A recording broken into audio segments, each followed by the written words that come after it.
Yeah.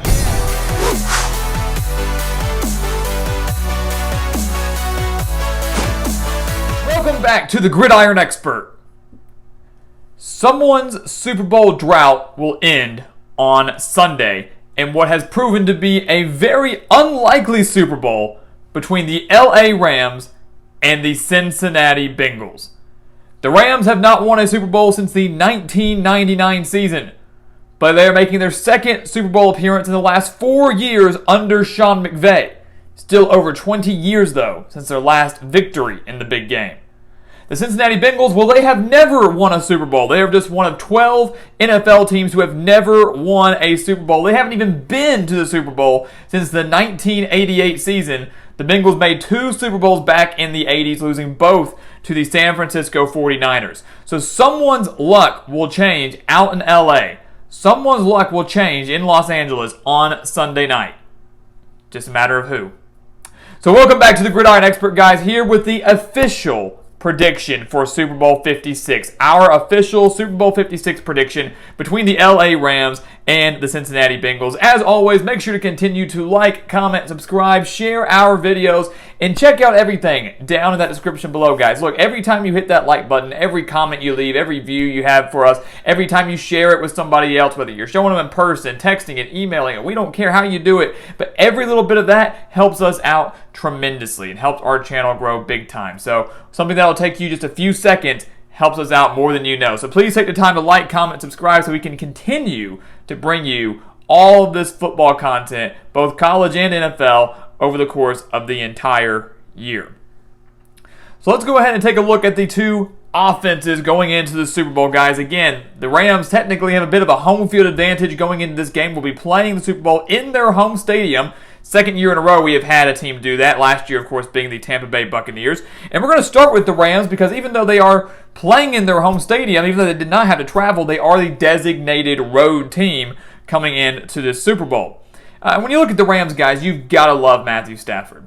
How can you not just like Matthew Stafford? How can you not be pulling for Matthew Stafford, a guy who has been a class act, to me, one of the better quarterbacks within the NFL for years, but he has never had the team surrounding him. Played his entire career in Detroit, got them to the playoffs a few times, but never won a playoff game there because he simply did not have the talent surrounding him.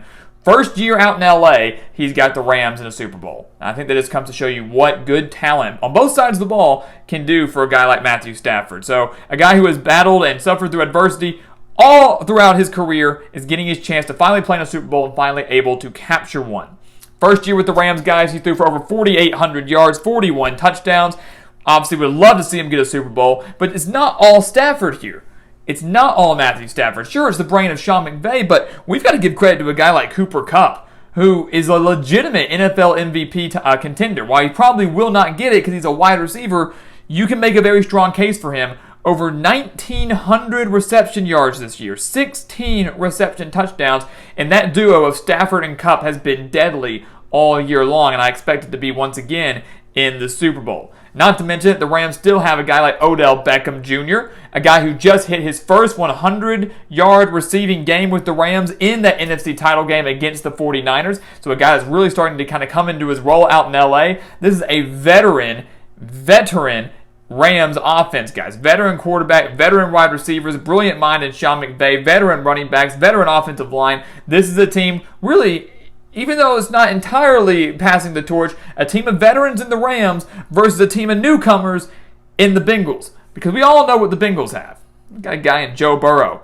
just his second year in the league, and he's got his team in their first Super Bowl since 1988. Burrow came in, threw for over 4,600 yards, 34 touchdowns, and recovering from an ACL injury. Let's mention that. Tore his ACL last year, comes in this year, puts up those numbers, gets them to this Super Bowl. But he also did it again. While Burrow's done great, while Stafford's done great, he's done it with a great wide receiver in Jamar Chase, who is without a doubt the rookie of the year for me, over 1,400 reception yards and 13 touchdowns. So the Stafford-Kupp connection is deadly, but the Burrow-Chase connection is just as deadly as well. The Bengals, of course, have another great wide receiver in T. Higgins, but when it comes to the quarterback wide receiver edge here, I might even give it slightly to the Rams, just from that experience standpoint, just because of the experience of Kupp and Beckham.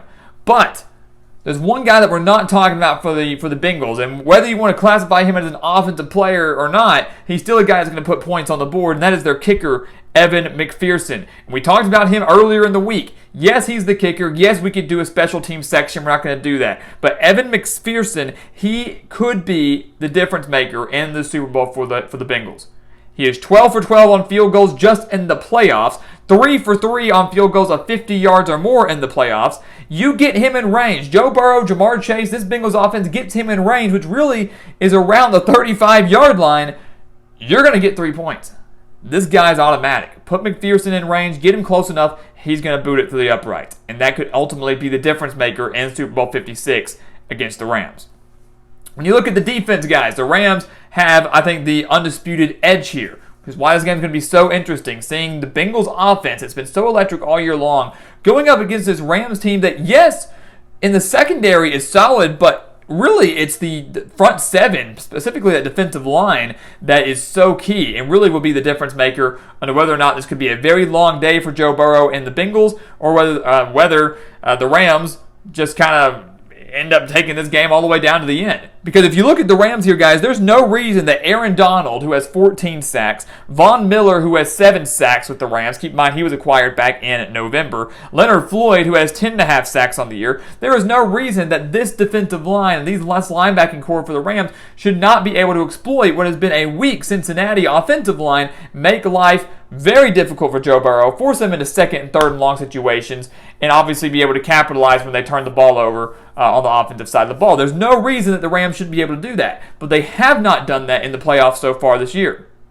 All those players we just mentioned are putting up great numbers, but the Rams only have 5 sacks in the playoffs. 5 sacks in the playoffs, only 5 forced turnovers. They're not taking the ball away that much. They're not creating much pressure. And yes, I would say you can make the argument that the 49ers and the Buccaneers and the Cardinals, all those guys had better offensive lines than the Bengals had. Remember, the Bengals gave up 9 sacks in one game to the Titans. Joe Burrow has been sacked 12 times in their 3 playoff games so far.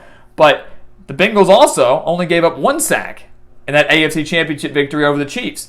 So while inconsistent at times, we know that the possibility is there for them to hold up front and give Burrow time to throw. The Rams, their key is creating pressure on Joe Burrow, a young quarterback in the biggest game of his young career, going up against some of the better pass rushers in the league and that the league has seen in recent years, over the last 5-6 years. The Rams have to be able to create pressure. The rushing defense, phenomenal, which means it's all going to be versus Joe Burrow versus that secondary, and Joe Burrow versus pretty much the pass rush. You get after him, he's going to make a mistake, and the Rams are going to be able to capitalize off it. That's what they have to focus on. When you look at the Bengals, guys, their defense isn't bad at all. It's not bad at all. It really, to me, it's just good enough. You know, they were just good enough to get past the Raiders. They were just good enough to get past the Titans. That was an unbelievable defensive performance from the Bengals. They were just good enough to get past the Chiefs despite getting down 21-3 in that first half. Because here's the thing, guys. You know, say what you want about Cincinnati's defense. Find me a team in the league that can hold the Chiefs to 3 points in the second half in overtime. Find me a team that can do that. There aren't many, if any at all. The Chiefs were rolling, and the Cincinnati defense went into halftime, made adjustments, came out, and were forcing turnovers, were creating pressure, and ultimately helped their team come back to win that game. Joe Burrow did enough, but the Bengals don't win the AFC Championship. The Bengals aren't here right now if it's not because of their defense. Obviously because the adjustments they made, but also because over the course of the playoffs, the Bengals have been forcing turnovers left and right. Cincinnati has forced 7 turnovers in the playoffs alone, 6 of those being interceptions. Matthew Stafford has 17 interceptions on the year. Should have had another one in that NFC Championship against the 49ers had it not been dropped. Wide open, was just dropped. And that ultimately changed the course of the game. We could be seeing the Bengals and the 49ers part 3 had that not happened. So again, the Bengals are taking away the football. The Rams are turning over the football a little bit. 5 turnovers in the playoffs so far. Again, probably should have been 6. And again, any defense that can hold Kansas City to 3 points in the second half and overtime is a defense I think can play a complete game in the Super Bowl. Ultimately, for the Rams, as we mentioned, their key is going to be getting after Joe Burrow, creating pressure, forcing second, third, and long situations. Obviously, for a young quarterback in this type of game. For the Bengals, their key, to me, is take away Cooper Kupp. Not just Odell Beckham Jr. You let him go have fun. Let him, Odell. You've got to stop Cooper Kupp because he is the do-it-all player. He is a do-it-all player. And if the Bengals can shut him down, make him almost a non-factor in the passing game, that means Stafford will have to rely on other guys like Cooper Kupp, or excuse me, like Odell Beckham Jr. and a handful of others. Not to say those players are incapable of helping them win the game, but limiting their best player on offense is going to be the key for Cincinnati to win this ball game. That is going to be the ultimate key for them. Sure, create a rush, force some turnovers, whatever, but you've got to stop Cooper Kupp. You've got to hold him to, I'd say, at least under 70, 75 reception yards in this game. So what is going to happen in Super Bowl 56? Guys, again, an unprecedented Super Bowl. No one saw this coming, right? No one saw... the Rams you could make an argument for, but no one saw the Bengals getting to this point back when the season began back in September. So for me, guys, I love this matchup. I love that we're seeing a different Super Bowl matchup. I really will be very happy for whoever wins this game, whether it's the Bengals winning their first ever Super Bowl, whether it's the Rams winning their first since that 1999 season, the greatest show on turf led by Kurt Warner. But ultimately, guys, Los Angeles, the Rams, they've got home field advantage. They've got experience. Everything seems to be looking and trending towards a win for them, which is why I'm going to go with the Bengals. That is why I'm going to go with the Cincinnati Bengals to win their first ever Super Bowl in Super Bowl 56. The Bengals have defied the odds all year long. They have the talent, they have the speed, and they've got the heart to go into LA as an underdog. Keep in mind, the Bengals have won 7 of the 11 games where they have been underdogs this year, including 2 in the playoffs, both of those coming on the road against the Titans and the Chiefs. This is a team that does not care. They are a team that is cool under pressure. They want to continue to defy the odds. You tell them they're going to lose by 100, they don't bat an eye. They're going to go out there and play their style of football. And I expect Joe Burrow, who has just been cool under pressure since his days at LSU to his days now, to go out there and lead what will ultimately be a game-winning drive in Super Bowl 56 and give Cincinnati their first ever Super Bowl. And what I believe will be a great offensive battle between these two teams. When it's all said and done, an instant classic out in Los Angeles.